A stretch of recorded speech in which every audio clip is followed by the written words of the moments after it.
Yo, what's up bro? Baik lagi bersama gua Ian. Sampurasun bro. Gimana nih kabarnya nih? Sehat kan?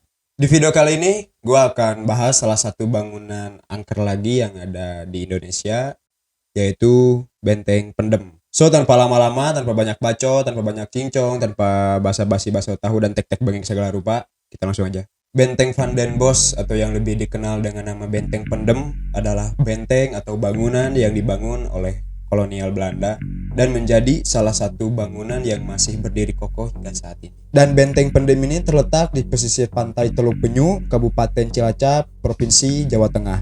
Sesuai dengan namanya, Benteng Pendem yaitu tertimbun atau terkubur karena pada saat itu pemerintah Belanda atau kolonial Belanda membangun Benteng Pendem ini di bawah tanah. Bangunan ini dibangun pada tahun 1861 dan selesai dibangun pada tahun 1879, yang dimana bangunan ini dibangun di atas tanah seluas 6,5 hektar. Benteng ini berfungsi sebagai markas pertahanan tentara Hindia Belanda untuk menahan serangan dari arah laut bersama benteng-benteng lain yang dibangun oleh kolonial Belanda juga, yaitu Benteng Karang, Benteng Bolong, Benteng Kliker, dan Benteng Cipining. Karena benteng ini dibangun di atas tanah yang cukup luas, yaitu 6,5 hektar, otomatis dong benteng ini mempunyai banyak ruangan, mungkin bisa disebut cukup banyak sih ya, sangat banyak sih ya.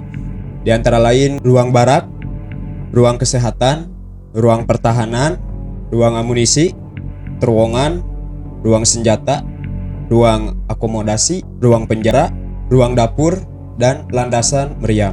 Setelah sekian lama dikuasai oleh Belanda, pasukan Jepang akhirnya mendatangi Indonesia dan terjadilah peperangan di antara Belanda dan Jepang, yang membuat benteng ini beralih tangan yang dari awalnya dikuasai oleh Belanda. Setelah peperangan, Belanda kalah, benteng ini dikuasai oleh Jepang. Namun tidak lama setelah dikuasai oleh Jepang, Jepang akhirnya meninggalkan benteng ini karena satu alasan, yaitu dibomnya kota Hiroshima dan Nagasaki oleh sekutu yang membuat Jepang meninggalkan benteng ini. Dan setelah kemerdekaan, benteng ini akhirnya berhasil dikuasai oleh TNI Kesatuan Jawa Tengah pada tahun 1952. Dalam penguasaan TNI, benteng ini difungsikan sebagai tempat berlatihnya perang dan pendaratan laut bagi para pejuang. Lepas dari fungsi dan keindahan benteng ini, Benteng Pendem menjadi salah satu bangunan yang pembangunannya mempunyai beberapa kisah kelam. Seperti bangunan Belanda pada umumnya, benteng ini dibangun bersama beberapa kisah kelam, yang dimana bangunan ini atau benteng ini dibangun secara paksa atau menggunakan sistem kerja rodi. Banyak dari warga lokal yang menjadi korban kerja rodi pada saat itu, di mana Belanda akan menculik beberapa pria atau beberapa laki-laki untuk dipaksa bekerja membangun benteng ini. Namun tak hanya para laki-laki atau pria, para bagong Belanda ini juga menculik beberapa wanita untuk digadabah, untuk diperkosa secara beramai-ramai dan bergantian. Akibat dari tindakan Belanda tersebut, banyak warga lokal yang menjadi korban meninggal dunia, entah itu dari kerja rodi atau dari para wanita yang digadabah atau diperkosa. Karena kekejaman Belanda pada saat itu yang masih terus berlanjut dan tidak berkesudahan, menimbulkan cukup banyak pemberontakan dari warga lokal bahkan sampai ke peperangan. Dan salah satu bentuk pemberontakan yang paling terkenal adalah pemberontakan yang dilakukan oleh Pangeran Diponegoro bersama pasukannya. Namun sayangnya pemberontakan yang dilakukan oleh Pangeran Diponegoro bersama pasukannya dapat dikalahkan oleh pasukan Belanda, dan akhirnya Pangeran Diponegoro bersama pasukannya berhasil ditangkap oleh Belanda. Namun orang kepercayaan Pangeran Diponegoro atau bisa disebut tangan kanan kali ya, yaitu Kiai Haji Nur Salim berhasil meloloskan diri, dan Kiai Haji Nur Salim diperintahkan oleh Pangeran Diponegoro untuk menggalang kekuatan karena menurut Pangeran Diponegoro kekalahannya itu masih terlalu dini.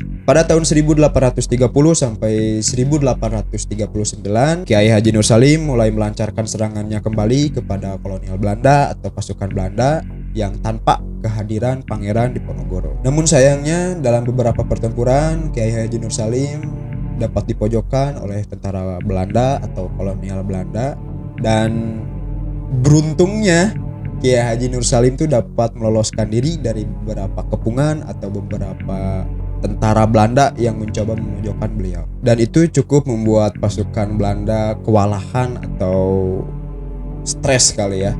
Karena udah dikepung beberapa kali, udah dipojokkan beberapa kali, namun dengan kesaktiannya Kiai Haji Nur Salim dapat berhasil lolos. Sampai akhirnya Belanda pun mengatur siasat untuk menangkap Kiai Haji Nur Salim. Kalau menurut gue sih Belanda kayaknya Belanda pakai cara kotor gitu. Soalnya kan yang sebelumnya juga Kiai Haji Nur Salim tuh sempat terpojok beberapa kali dan Belanda juga sempat mengepung beliau beberapa kali, namun beliau berhasil lolos. Namun kali ini kayaknya nih Belanda tuh pakai cara kotor dan akhirnya Kiai Haji Nur Salim pun tertangkap dan dibawa ke Benteng Pendem oleh pasukan Belanda. Sesampainya di Benteng Pendem, para kolonial Belanda atau para tentara Belanda tidak banyak basa-basi baso tahu.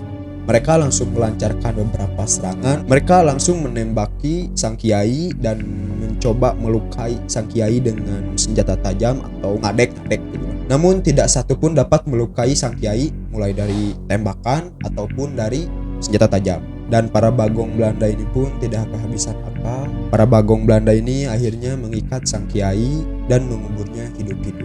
Dan di Benteng Pendem inilah sang pejuang, sang kiai, sang tokoh agama, sang orang yang bernyali besar menghembuskan nafas terakhirnya atau meninggal tepat di Benteng Pendem ini.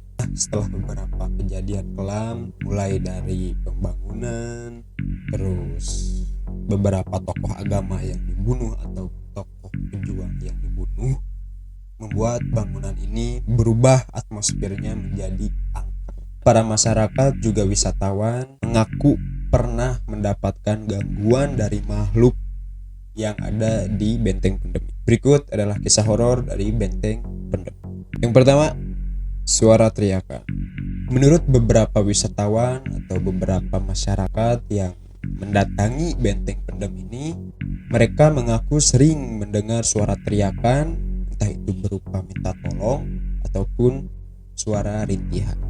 Beberapa masyarakat dan beberapa wisatawan mempercayai bahwa sumber dari suara teriakan atau suara misterius ini berasal dari ruangan penjara, di mana ruangan penjara di Benteng Pendem ini hanya berukuran sebuah lubang kecil. Masyarakat juga wisatawan mempercayai bahwa teriakan atau suara misterius yang keluar atau yang bersumber dari ruangan penjara ini disebabkan oleh para warga lokal yang menjadi korban saat pembangunan Benteng Pendem ini. Yang kedua, siluman kelelawar. Nah, kalau yang ini sebenarnya agak halus sih ya, cuman karena kepercayaan adanya sosok siluman kelelawar ini berasal dari banyaknya kelelawar yang tinggal di setiap sudut ruangan di Benteng Pendem. Nah, karena banyaknya kelelawar dan ditambah bangunan yang angker juga beberapa kisah kelam, timbulnya kepercayaan di masyarakat atau wisatawan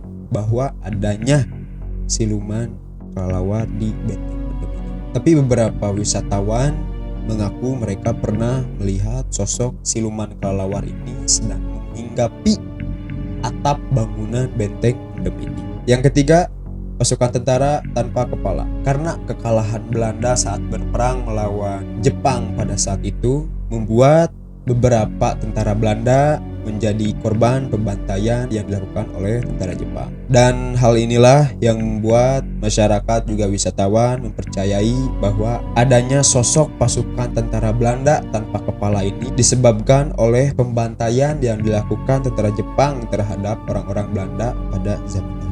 Dan beberapa wisatawan juga mengaku pernah melihat pasukan tentara Belanda tanpa kepala ini sedang mengelilingi Benteng Pendem ini. Dan beberapa wisatawan juga masyarakat mempercayai bahwa adanya penampakan hantu tentara Belanda tanpa kepala ini sering muncul pada waktu hari mulai gelap atau ya sekitar mau maghrib kali ya. Yang keempat, siluman ular. Menurut beberapa orang yang mengaku pernah melihat siluman ular Benteng Pendem ini, mereka mengatakan bahwa siluman ular ini mempunyai postur yang cukup besar, di mana kepala sampai ke pinggangnya itu merupakan wujud dari manusia dan dari pinggang ke bawah adalah wujud ularnya. Konon katanya siluman ular Benteng Pendem ini menghuni beberapa lorong di Benteng Pendem. Para masyarakat dan wisatawan yang mengaku pernah melihat siluman ular ini, mereka mengatakan bahwasannya si siluman ular ini tidak akan mengganggu, tapi hanya menampakkan diri. Sok hanya Oke, segitu aja buat video kali ini, buat cerita bangunan horor, bangunan bersejarah kali ini. Sorry kalau misalnya dari cerita yang gua bawakan ada yang kurang atau ada yang salah, gua mohon koreksi. Dan perihal kisah mistis atau beberapa penampakan yang ada di Benteng Pendem ini, gua kembaliin terus semua, percaya atau enggaknya. Gua Yan, chill out.